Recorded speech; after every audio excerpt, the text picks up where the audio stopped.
Itulah.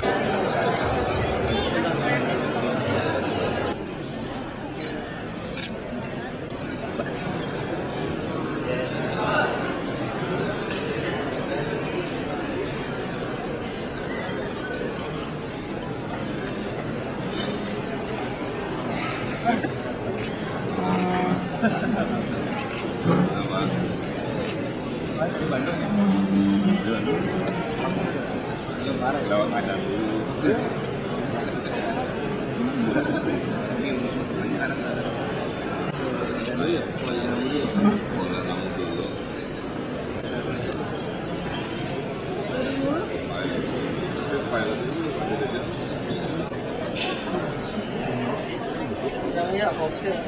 Melihat bagaimana sebetulnya kondisi Bandung dengan sanitasi yang mata Pak Agung tadi itu luar biasa. Ya, satu hal lagi yang langsung kami tanyakan kepada Kang Emil adalah kiat apa yang dilakukan Bandung selama ini sehingga mampu memobilisasi dana dari luar negeri untuk urusan membenahi kota, termasuk soal sanitasi ini. Silakan, Kang Emil. Ya, berdiri aja. Terima kasih Bapak Ibu sekalian. Alhamdulillah jauh-jauh dari Bandung mau lihat museum tsunami yang karya saya juga itu wajib hukumnya. Jadi senang selalu di Banda Aceh, di rumah kedua saya di Bandung. Yang pertama, sanitasi ini kan masalah mendasar kemanusiaan ya. Jadi Pak, masalahnya masih panjang kira-kira begitu. Masalahnya masih panjang, berhubungan dengan perilaku, berhubungan dengan anggaran. Anggaran ada, perilakunya juga masih begitu, kadang-kadang tidak sinkron. Nah, kami mulai dari yang kami bisa dulu Pak. Di Bandung juga masih jauh dari sempurna ya. Permasalahannya kalau dari teori perkotaan ya, masalah utama di perkotaan itu adalah populasi. Populasi ini, misalkan Bandung dulu didesain hanya untuk 300.000 jiwa. Maka kalau orang bernostalgia ke Bandung yang masa keemasan, itu masa ketika penduduknya cuma 300.000, zaman Paris Van Java, kan begitu ya, nostalgia yang luar biasa. Sekarang penduduknya 2,4 juta Pak. Tiap siang ditambahi 1 juta dari kota kabupaten sekeliling. Setahun dikunjungi wisatawan, termasuk Bapak Ibu, alhamdulillah 6 juta orang. Jadi sebagai wali kota, saya mencoba mengelola populasi yang begitu padat ini di lahan yang segitu-gitunya Pak. Karena kami ini kan di tengah mangkok, jadi nggak bisa expand lagi. Ya. Urusan air misalkan yang kemarin sempat banjir, itu sumbernya di gunung yang bukan di wilayah saya. Dikonversi jadi hotel, jadi apartemen yang bukan izin saya.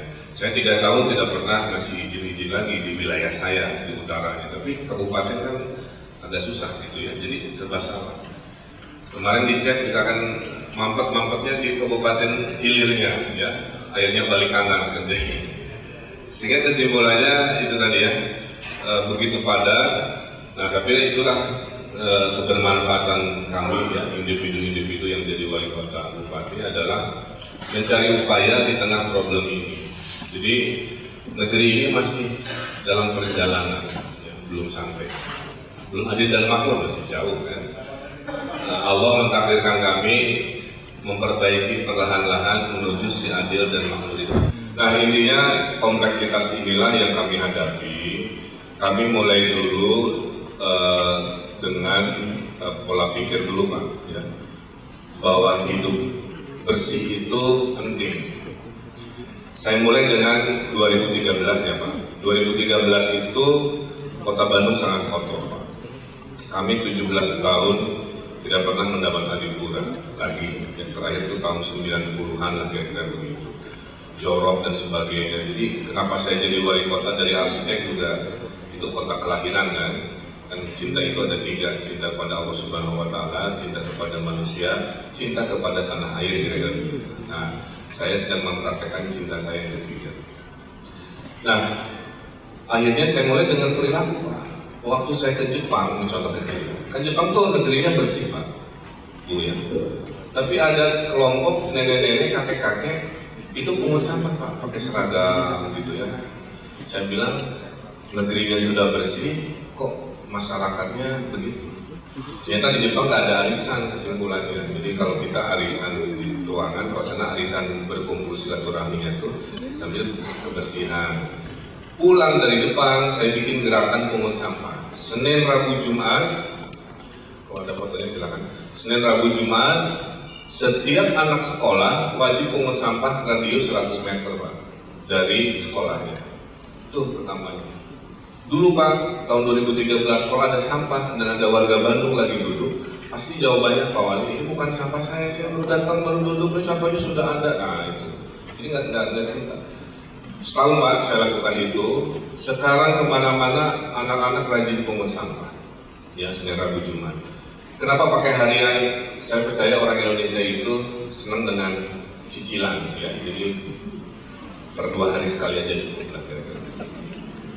Ini contoh kecil ya. Kedua, saya dekati ulama. Negeri itu akan baldatun thayyibatun rabbun ghafur kalau ulama dengan umaranya kompak misalnya. Saya dekati ulama, Pak Kiai, saya bilang, Pak, boleh nggak setahun saya bilang ya, para kiai di Bandung kalau sholat Jumat,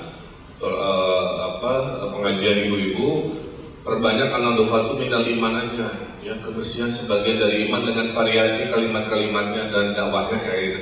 Setuju Pak? Jadi keluarlah dari MUI panduan untuk berceramah, temanya 2015 itu tentang kebersihan Pak.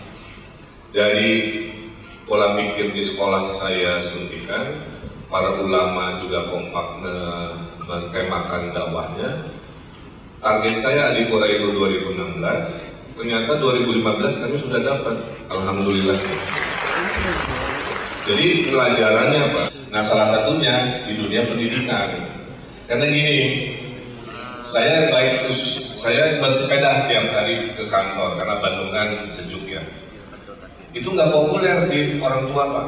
Pak Wali saya udah sepuh, Pak Wali saya badannya besar, Pak Wali saya udah, pokoknya banyak alasan aja si orang tuanya.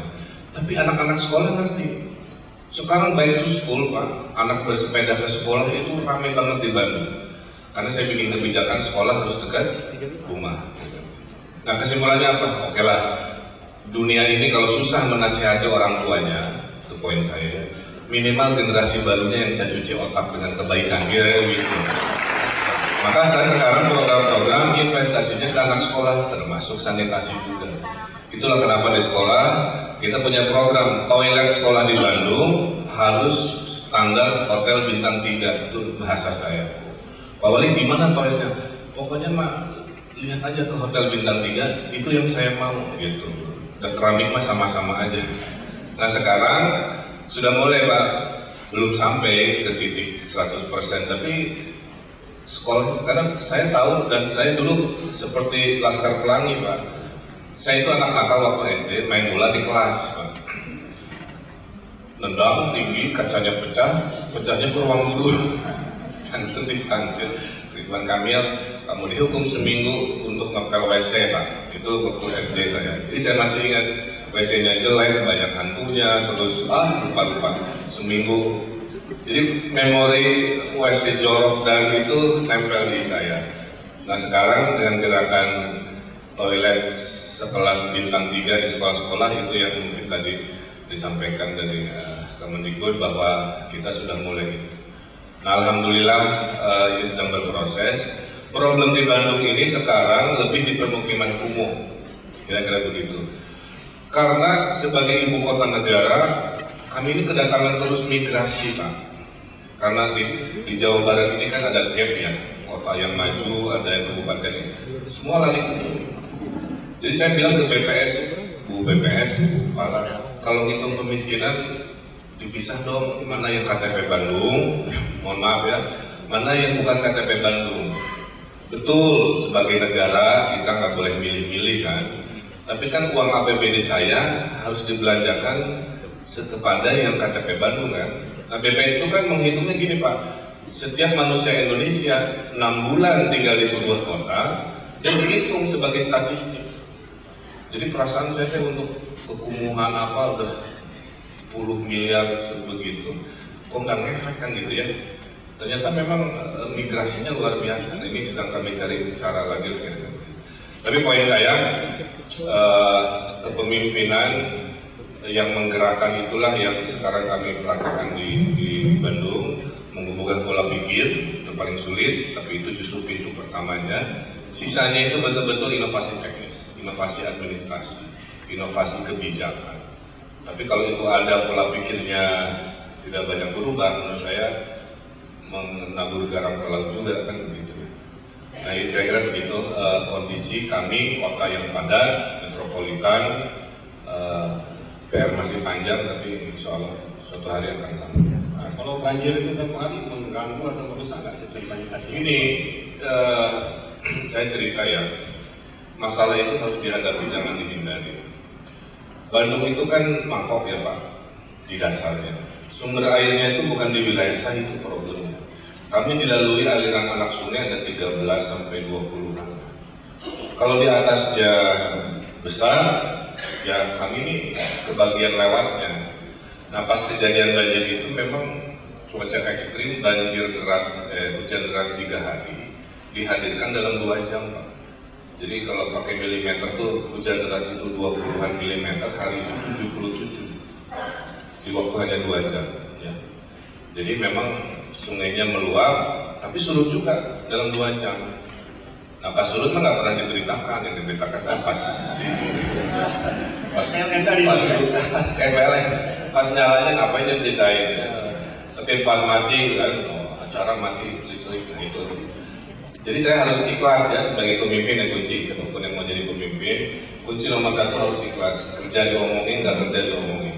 Kerja diberitakan disebut pencitraan, kerja tidak ada berita disebut makan gaji buta, gitu ya. Jadi kuncinya harus ikhlas. Nah, banjir itu ada 2 tipe, karena air ke aspal gorong-gorong mampet atau sungai penuh, kan itu 2 hal berbeda. Nah kalau yang gorong-gorong mampet sebenarnya udah nggak ada masalah, kami udah lakukan pekerjaan. Tapi kalau sungai meluap ini, terus terang saya nggak bisa mengontrol 100%. Maka 2017 kami akan bikin danau-danau kecil, karena air itu kalau meluap cepat ya minimal saya parkir dulu supaya volumenya nggak 100% kan. Ya. Masalahnya juga kota metropolitan berbeda dengan yang lain. Rumah-rumah itu nempel ke sungai. Dalam perjalanan sejarah sejak kemerdekaannya itu, orang kan berlomba-lomba cari ekonomi di kota. Nggak ada lahan formal, dia mengambil lahan informal. Mengambil lahan di bantaran, harusnya sungainya ada sempadan, itu semua tembok Pak. Jadi mau saya perlebar itu pasti krisis sosial. Jadi ya gampang-gampang susah. Tapi karena itu kota kelahiran, ya saya kerjakan dengan cinta aja. Yang penting dikerjakan, nggak usah komplain. Saya nggak nyalahin orang, oh ini salah anu. Dia bilang saya minta maaf aja, sudah dikerjakan kurang memadai, saya akan kerja terus sampai insya Allah terus. Terima kasih banyak. Apa ada kendala di Bandung mencairkan komitmen CSR yang diraih Bandung selama ini? Enggak, kira-kira ada tipsnya dan triknya. Iya, ini soal CSR, bagus betul. Terima kasih. Asisten saya bisa ke TJSL. Jadi gini Bapak Ibu ya, perubahan itu di mata saya ada 4 aktor ya. 1 pemerintah dengan political power, 2 pebisnis dengan capital power, 3 masyarakat dengan namanya social power, 4 media dengan namanya information power. Jadi kalau hidup ini hanya mengandalkan seolah-olah oh itu tugas Pak Wali, tugas Pak Bupati, tugas pemerintah, tugas nggak akan selesai. Peradaban ini nggak bisa hanya mengandalkan pemerintah. Pemerintah ini sehebat-hebatnya punya keterbatasan, ya kan gitu ya. Jadi kalau pemerintah kompak dengan pebisnis itu sudah 50% perubahan. Pemerintah, pebisnis, masyarakat kompak sudah 75% perubahan. Apalagi media ini tidak hanya bad news, breaking news, tapi inspiration news, memotivasi. Kita sudah 100% perubahan, kira-kira poinnya. Nah, APBD Bandung ini terbatas untuk ukuran sebesar Bandung. Maka cara yang dilakukan yang pertama adalah harus mempraktekkan yang namanya proactive government. Manajemen menjemput bola, manajemen MLM kalau dalam marketing, bukan manajemen jaga warung. Kalau jaga warung kita duduk nunggu pelanggan datang nggak datang ya gimana Allah ajar. Hari ini kita harus jemput bola. Nah, itu yang saya praktekkan selama 3 tahun. Saya datangi gubernur minta bantuan, saya datangi menteri. Tadi saya berbisik ke Pak Menteri, ini gaya saya ya, dimana ada pejabat yang banyak duit saya datangin kan. Saya lobby 5 menit, saya bisik-bisik, alhamdulillah dapat 100 miliar komitmen ya. Nah kadang-kadang begitu Bu. Kalau kita nunggu berharap Kementerian PU, oh ini ada buat Bandung 50-50, bisa ya bisa tidak, tapi kalau kita ada yang jemput kayak gitu. Saya minta kereta LRT sampai harus melobi Pak Jokowi Pak. Sampai ke level itu saya ketemu di istana menceritakan aspirasi warga Jawa Barat dan sebagainya. Jadi begitu. Itu proaktif government di level sesama pemerintah. Nah kepada pebisnis, saya datangi semua pebisnis, saya bilang kamu kan kayaknya di Bandung, jadi makmur di Bandung ya. Masa nggak bisa berbagi kan? Sumbernya bisa 2, kalau CSR itu ada prosentasenya secara aturan, bisa juga hibah. Kalau hibah nggak perlu pakai prosentase. Ada orang kaya raya pengen nyumbang masjid ya boleh-boleh aja ya. Nah saya dekati itu, makanya alun-alun Bandung itu bukan APBD yang sering dijadikan untuk turis, itu dari udunan pengusaha ya. Teras Cikapundung yang sungai yang datengin itu dari pemerintah pusat kan begitu ya. Saya ke Belanda dapat 5 juta euro, itu hibah untuk PDAM karena ada info Pak Wali ini PDAM Belanda ini kebanyakan duit. Menurut aturannya nggak boleh terlalu untung, kata pemerintah Belanda. Maka sebagian keuntungannya harus diserahkan ke negara sahabat. Tapi ada tapi harus wali kotanya langsung yang melobi gitu. Ya saya pergilah ke Belanda, justice sedikit kan begitu ya. Sambil ingat-ingat sejarah lah, ini mah teknik aja biar dia ngasih duit. Ya, ya Paris Bandung. Ujung-ujungnya komit ke Bandung. Saya udah berproses Pak untuk sanitasi. 70 miliar, hasil 2 kali ketok pintu kira-kira begitu. Nah, setelah bantuan-bantuan ini datang, kan suka banyak fitnah punten ya. Oh, Pak Wali itu berarti dekati dengan pengusaha, berarti bisa dibeli, berarti wah, itu dunia publik itu begitu. Maka saya bikin mana layarnya? Saya bikin websitenya. Di website ini namanya TJSL, tanggung jawab sosial lingkungan, ya. Ada 2 orang bisa datang ke sini, mau menyumbang apa, saya kasih menunya Pak, kayak menu makanan. Kesehatan, ada 10 program, pendidikan, ada sekian program. Pak Wali, saya mah CSR-nya ngasih duitnya, hobinya lingkungan, ada bab tentang lingkungan. Supaya orang tidak bingung lagi. Pak Wali, saya cuma punya 10 juta, ada item hanya 10 juta. Pak Wali, saya 5 miliar, ada item yang 5 miliar, jadi saya sengaja begitu kan. Kira-kira gini ya Pak. Kedua, kalau proyek CSR-nya sudah selesai, laporan keuangannya ditampilkan juga di sini.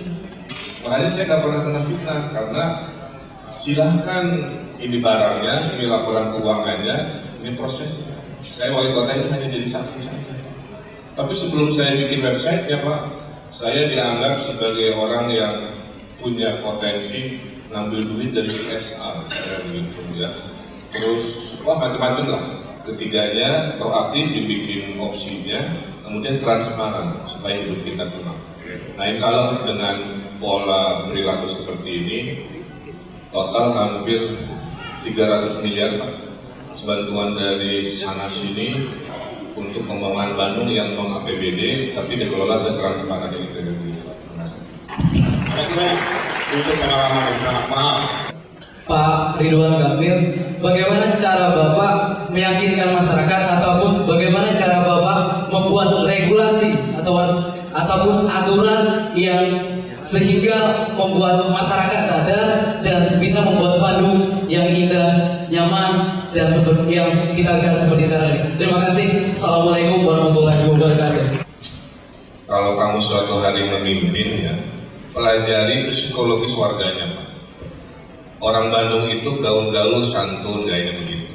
Maka kalau saya banyak di medsos, karena 85% warga Bandung punya Facebook, maka saya berkomunikasilah dengan cara orang Bandung. Kalau saya memimpin di kota lain, akses teknologinya tidak sebanyak Bandung, pasti caranya berbeda. Pokoknya gitu. Ya. Jadi pertama, memimpin itu lihat psikologi umatnya seperti apa. Betul ya? Termasuk berbicara seperti ini. Ada berbicara depan mahasiswa, saya nggak boleh terlihat bodoh kan ya Pak, jadi harus rada terlihat pintar. Ngobrol dengan warga, dengan buruh waktu demo, saya nggak bisa mau ngomong kayak begini. Buruh mah bahasanya bahasa pendek-pendek kan begitu. Jadi ngomong dengan politisi sama juga. Yang penting kita panjang lebarannya supaya waktunya habis kan begitu. Ya, macam-macam. Jadi pertama beradaptasilah dengan siapa yang kamu jadikan partner atau memimpin. Yang kedua, kepemimpinan itu ada 3 di depan, Ing Ngarso Sungkulodo berbahasa Jawanya, di tengah Ing Majo Mangunkarso, di belakang Tuturi Handayani. Ternyata setelah saya jadi wali kota, yang paling pas memimpin kalau di level kota itu kepemimpinan di tengah. Jadi saya dorong dari tengah ke depan supaya berubah masyarakat. Saya tarik orang-orang yang lelet di belakang.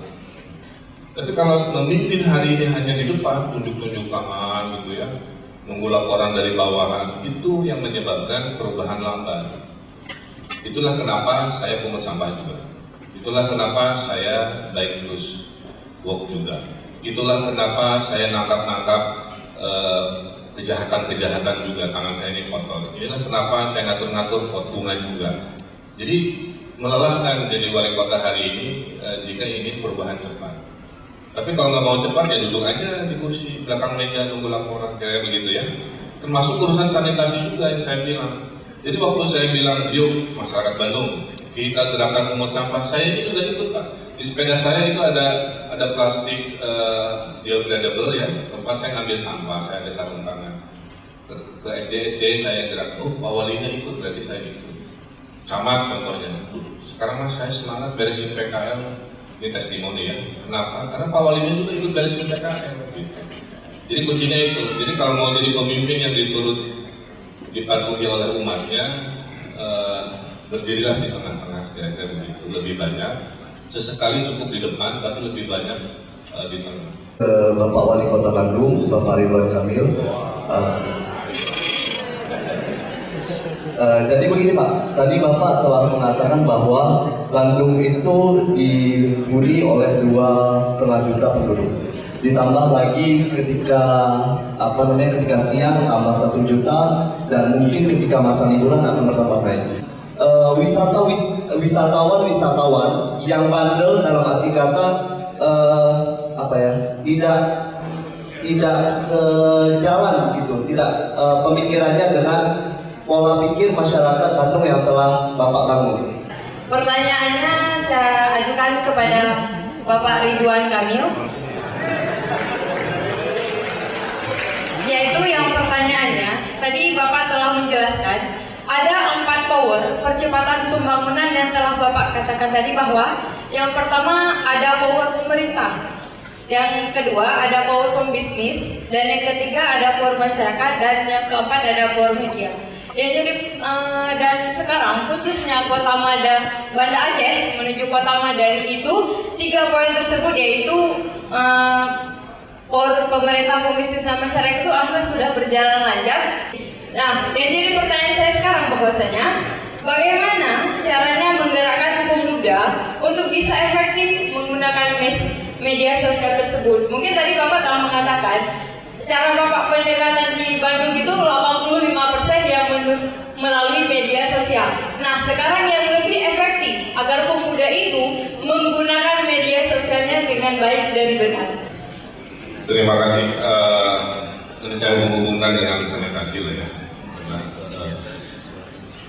Ini Pak, saya ini kota wisata karena Bandung ini dari dulunya juga kota wisata ya, jadi bukan bikinan saya, jadi saya hanya mewarisi yang memang orang sudah senang ke sana.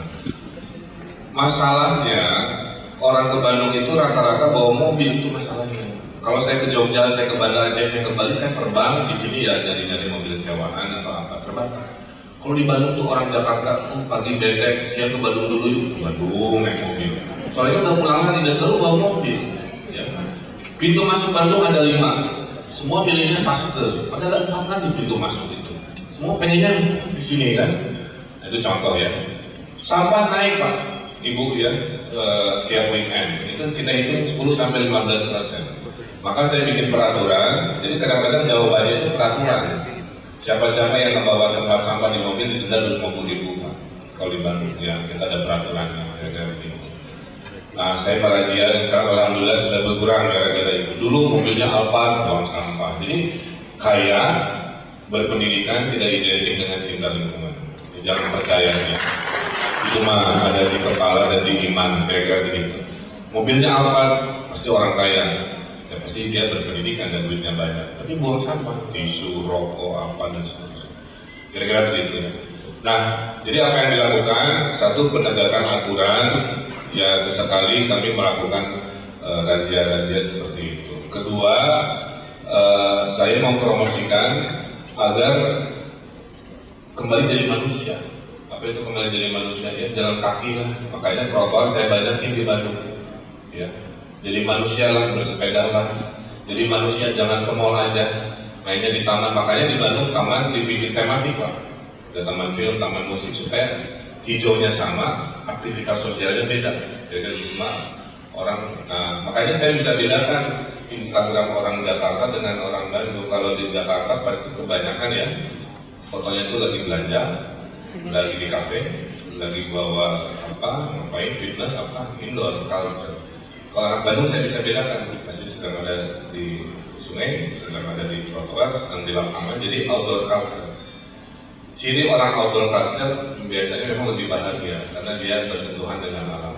Maka saya senang ke Banda Aceh, kenapa? Karena proporsi alam dan urbannya itu seimbang. Saya ngiri dari sisi itu, ya. Jadi kebetulan ke Banda Aceh harus dipertahankan. Kalau saya punya tips satu buat Banda Aceh, itu sungai tolong dibikin punya kehidupan sosial yang lebih keren kayak begitu. Sungai itu jangan hanya alami saja, tapi sesekali dia seperti Bodhi kalau di Singapura kan begitu ya, tapi proporsional. Saya kira itu akan menjadi wisata instan buat Banda Aceh, yaitu sungai yang bagus disentuh oleh kegiatan ekonomi sosial secukupnya kira-kira. Jadi kadang-kadang problem kita itu ada di diri kita sendiri. Maka media sosial itu saya pergunakan untuk menginformasikan agenda wali kota, mengedukasi warga. Nah ini fotonya. Ini sampah, maka saya larang styrofoam mulai bulan November karena sampah di Bandung kebanyakan styrofoam atau kresek. Nah itu testimoninya kayak gitu. Nah orang sekarang mulai takut, setiap dia ke Pergok pasti wali kota ini akan posting. Apakah yang punya motor itu punya SIM? Belum tentu. Nah medsos itu bisa dipakai anak SD, bisa dipakai penjahat, bisa dipakai orang negatif. Maka hati-hati bermedia sosial. Kalau tidak punya etika, itu jadi tempat maki-maki, ya. Tempat orang negatif, maka seperti orang bisa berkendaraan tapi tidak bisa berlalu lintas. Itulah analogi saya kepada orang bermedia sosial tapi tidak punya etika seperti itu, ya. Jadi gunakan. Terakhir dari saya urusan media sosial, yang pertama tentu follow saya dulu @ribankamil. Ya. Kedua jangan percaya foto-foto di media sosial, itu udah diedit rata-rata ya. Jadi jangan tertipu oleh wajah cantik ganteng di media sosial, karena rumusnya lebih baik diedit daripada dirawat, itu namanya wajah. Jadi jangan terlalu percaya, khususnya yang perempuan-perempuan ya, digoda-goda gitu, kadang-kadang ada dan sebagainya. Kedua, orang Indonesia itu pada dasarnya negeri mengobrol Pak. Orang Indonesia itu jarang menulis, jarang membaca, ini kelemahan kita. Hobinya tuh ngobrol, di warung kopi ngobrol, di kafe ngobrol, ketemu media sosial, ketemu teknologinya, budaya ngobrol, pindah ke media sosial. Maka orang Indonesia di HP-nya pasti punya WhatsApp group, SD, alumni, SMP, SMA, bapak-bapak, grup sepeda, grup mancing, grup apa, pencinta sesama mantan, banyak lah kabar-kabarnya, terserah masing-masing, itu orang Indonesia di situ ya. Tapi kelemahannya orang Indonesia jarang baca. Hanya 27 lembar dibaca oleh orang Indonesia rata-rata per tahun. Tuh. Itu pun buku tabungan, Pak. Nah, poin saya adalah membangun peradaban kota yang sanitasinya bersih tidaklah mungkin hanya mengandalkan para wali kota bupati satu. Tidaklah mungkin hanya mengandalkan program pemerintah. Maka pemuda-pemuda, wahai pemuda-pemuda, turun tanganlah, jadi pemuda yang turun tangan, bukan pemuda yang lepas tangan. Tuh ya. Kedua, jadilah pemuda yang pencari solusi. Negara butuh itu, bukan pemuda yang bisanya memaki-maki. Jadilah pemuda yang tangannya di atas, rajin berbagi ilmu, berbagi uang rada gak mungkin ya, berbagi ilmu, berbagi waktu, berbagi tenaga. Jangan jadi pemuda yang tangan di bawah. Kunci merawat pemuda ya, aktivitas pemuda itu harus dibikin sibuk, Pak, itu aja. Kalau pemuda banyak waktu luang, itu hayalannya suka aneh-aneh. Maka cara mengelola pemuda di Bandung, saya bikin sibuk dari pagi sampai midnight, sehingga dia tidak ada waktu luang untuk mikir yang aneh-aneh ya, sehingga kehidupannya banyak positif.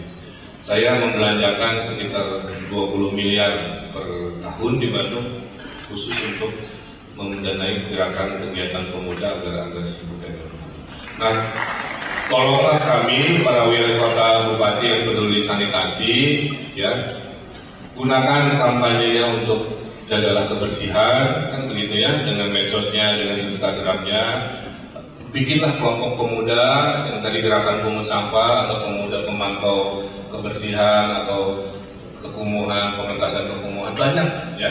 Nah, kalau akopsi ini didukung oleh pemuda-pemuda yang proaktif menggunakan komunikasi zaman hari ini, insya Allah negeri kita yang bersih, yang adil makmur itu cepat sampai dengan partisipasi antara political power dengan Anda social power. Saya kira itu. Terima kasih.